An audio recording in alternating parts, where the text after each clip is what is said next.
지난 영상에서 우리는 조선 한양에서 일본 에도로 떠난 통신사들의 여정을 살펴봤습니다. 쓰시마섬, 이키섬에서 융숭한 대접을 받은 통신사들은 이제 아이노를 거쳐 시모노세키로 향하는데요. 바다를 건너 새로운 역사를 쓴 조선시대 통신사들의 이야기, 지금 바로 시작합니다. 아이노섬에서 시모노세키로 가는 길은 험난 그 자체였습니다. 통신사 조명체의 기록을 보면 사행원들은 궂은 날씨에 배가 암초에 걸려서 위태로운 상황에 처했는데요.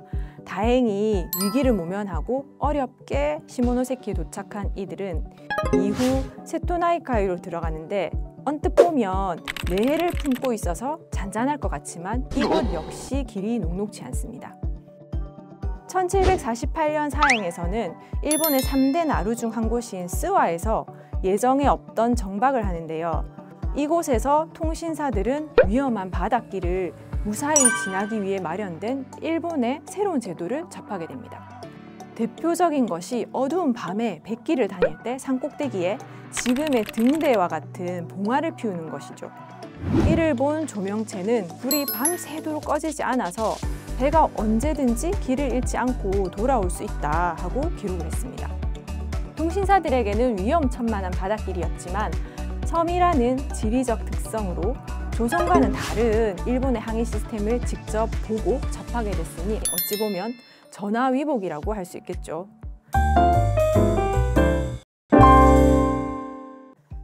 세토나이카이를 지나서 다음 행선지는 화려함의 끝판왕이라 불리는 오사카입니다. 오사카는 물길이 끝나는 동시에 육지길이 시작하는 교착 지점이었기 때문에 일부 인원을 제외하고 대다수는 국서를 전달하고 의뢰를 행하기 위해서 육로를 따라 에도로 향했습니다. 이때 배 위에 2층으로 누각을 만든 누선이라는 배를 갈아타는데요. 막부에서 제공한 누선을 보면서 그 화려함과 정교함에 통신사들은 굉장히 놀랐다고 합니다. 호화롭고 휘황찬란하게 장식된 누선은 통신사 일행을 태우고 퍼레이드를 연출했는데요. 오사카 주민들에게도 진귀한 구경거리였기 때문에 통신사들 주변은 늘 구경꾼들로 가득해서 각종 사건, 사고도 많이 발생했다고 합니다. 물론 사행원들에게도 오사카의 번화한 시가지는 신기함의 연속이었는데요. 낮에 오사카를 본 통신사 신유아는 다음과 같이 기록했습니다.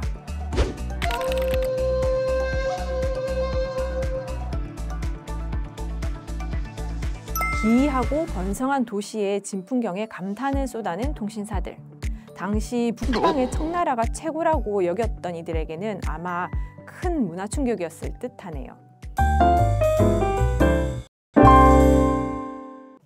천년사찰이 있는 교토를 지나 나고야로 가는 길, 이때 배로 만든 다리인 주교가 등장하는데요. 주교는 배들을 줄지어서 이은 후에 그 위에 판자를 깔아서 만드는데 300여 척의 배가 투입됐다고 합니다. 이렇게 주교를 만드는 데는 엄청난 시간과 노력이 필요해서 원래는 막부의 쇼군만 이용하도록 만들었지만 예외적으로 통신사에게도 허용됐다고 합니다. 상이 끝나면 바로 철거를 했다고 하니까 굉장히 품이 많이 드는 작업이었겠죠. 이렇게 일본의 극진한 대우를 받으며 나고야에 도착한 통신사들은 특별한 문화교류 활동을 하는데요. 바로 시를 짓고 주고받는 시문장하입니다. 1764년 이 그림을 보면 통신사들과 일본인들이 쇼코인에서 시문장하하는 모습을 볼 수 있는데요. 시짓기에 푹 빠진 일본인들은 글들을 묶어서 문집을 엮어낼 정도로 열정이 대단했다고 신유아는 기록하고 있습니다.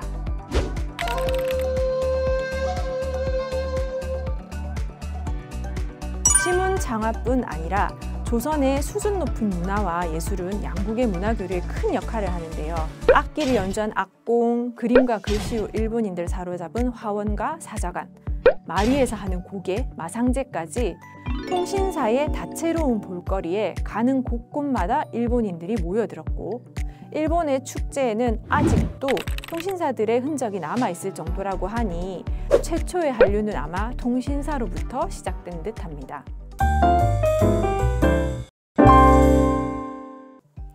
이제 여정이 얼마 남지 않았습니다. 벌써 시즈오카인데요. 하지만 또다시 장애물이 찾아옵니다. 물살이 빠른 오이강을 만난 건데요. 계속 불어나는 물 때문에 이러지도 저러지도 못하는 상황. 이때 구원투수로 등장한 것이 사람을 업고 강을 건너게 해주는 월천꾼입니다. 이성린의 그림을 보면 일본인 인부가 통신사들을 업거나 가마에 태워서 들것에 들고 강을 건너는데요. 한겨울이나 또 물살이 불어난 위험한 상황에서도 강을 건너야 했던 통신사들의 고초가 느껴지는 대목입니다. 이후 일본의 대표산인 후지산을 넘어 마지막 종착지 에도에 도착하는데요. 의복과 행렬을 갖춘 후에 에도성으로 향하는 일행들, 빽빽하게 서 있는 구경꾼들과 정비된 시가지, 상점들을 지나서 꼭 붙들고 있던 조선 국왕의 국서와 예물을 일본 국왕인 쇼군에게 전하는 전명례를 행합니다. 마지막으로 쇼군과 연애를 즐기며 양국의 교린 관계를 다지면 드디어 조선시대 통신사들의 기나긴 여정이 마침표를 찍게 됩니다. 통신사들의 여정 그 후 조선과 일본은 200여 년간 평화를 유지하며 문화 교류를 이어갔는데요. 2017년에는 그 역사적 가치를 인정받아 통신사 기록물은 유네스코 세계 기록유산까지 등재됐다고 합니다. 대단하죠? 물론 이 모든 것은 국가가 있었기 때문에 가능한 일이었습니다. 당시 통신사선은 통영과 수영에서 제작이 됐는데 배를 건조하는 비용, 사신을 접대하는 비용 모두 그 지방에서 담당을 해야 했기 때문에 국가는 특별히 담당 지역의 세금을 감면해 주었고 일이 순조롭게 진행되도록 지원을 아끼지 않았죠. 이렇게 통신사 프로젝트 뒤에 조선이 있었듯 지금은 우리나라 선박들이 전 세계에서 경쟁력을 확보하도록 해운 기업의 안정적인 선박 도입과 서비스를 제공하는 한국해양진흥공사가 있습니다. 통신사들이 바다를 건너 새로운 역사를 썼듯 한국해양진흥공사와 대한민국은 앞으로 어떤 이야기를 써내려갈지 기대해 주시기 바랍니다. 저는 지금까지 1타 해진공 신민정이었습니다. 여러분 감사합니다.